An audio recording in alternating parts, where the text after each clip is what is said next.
So hey guys, what's up? My name is Cesar Escajeda and I'm one of the Gear Up tutors over at Indian Ridge Middle School. For this video, I wanted to give a little lesson refresher on something many of you may or may not have already covered in the topic of geometry, and that's going to be Pythagorean theorem. It's an easy concept to grasp. I learned it at your age, and it does have real-world applications and potential everyday use. And it's actually going to go a long way in helping you understand things in your other higher math courses, which eventually you're going to have to take whether in high school or college.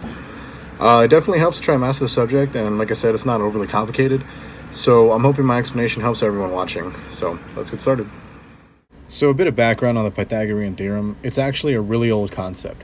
The Greek philosopher and mathematician Pythagoras is thought to be the original creator of the idea, and it is one of the most proven mathematical theorems we have. This applies specifically to right triangles, or triangles that have a 90-degree angle within the triangle at the base. The basic and most generalized example of the theorem in geometry is a squared plus b squared equals c squared. And what this means in simpler terms is the lengths of the sides of a right triangle can be found by giving a letter value to each side and using simple algebra to calculate the exact measurements for each of them. So an example here is going to be the right triangle I've drawn out.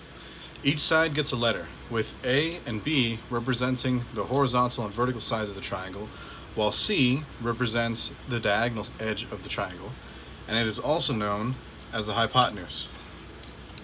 Funny name.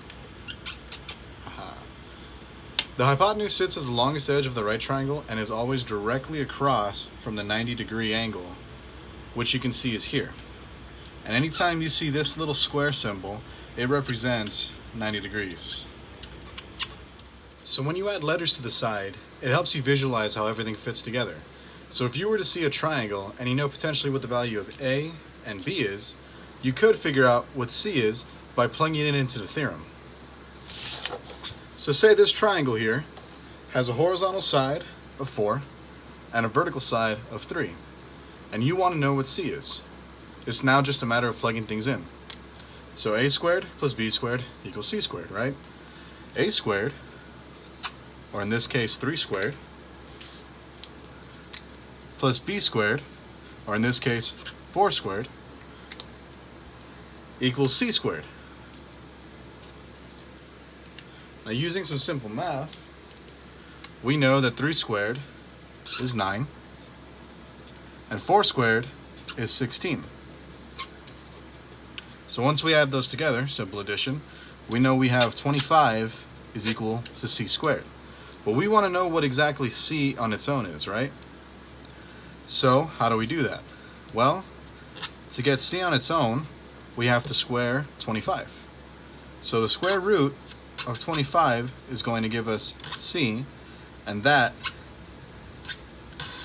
is going to be 5. Simple as that. So this theorem works for any value plugged in, though sometimes you'll get a value with decimal points, which is just fine as well. When you do get solid whole numbers for c, like the example I showed you up above with 5, these are called Pythagorean triples, and there's a whole table of them. There aren't a lot, and memorizing these makes finding the values of triangles even easier. Like I said, this applies to real-world situations. Triangles, especially right triangles, can be found in a ton of things, and there might come a time when you might need to know how to measure and apply the Pythagorean theorem to help you in what you're doing. For example, say you decide to be an architect or work in business with construction. You need to know exactly how much material you might need in order to build, and using the theorem can help calculate exactly what you need. Making a mistake can cost thousands upon millions of dollars on certain projects, all because you didn't learn the theorem. Or say you're lost in the woods, for example, and you're trying to find a way back to a town or civilization. You have limited food with you and water, and you have 2 town options to go to. Using the theorem can help pick the quickest route, whereas messing up might mean a longer path and bigger problems. It's all simple math. So simple things like this can really go a long way for helping you in your future. Pythagorean theorem is basic, but it's the building point for a lot of harder subjects you'll deal with later in school, like trigonometry, upper geometry, distance calculations, things like that. I hope this video helped a bit, and of course, Gear Up and all of his tutors are always here to help if you have any further questions. Till then, stay safe and take care.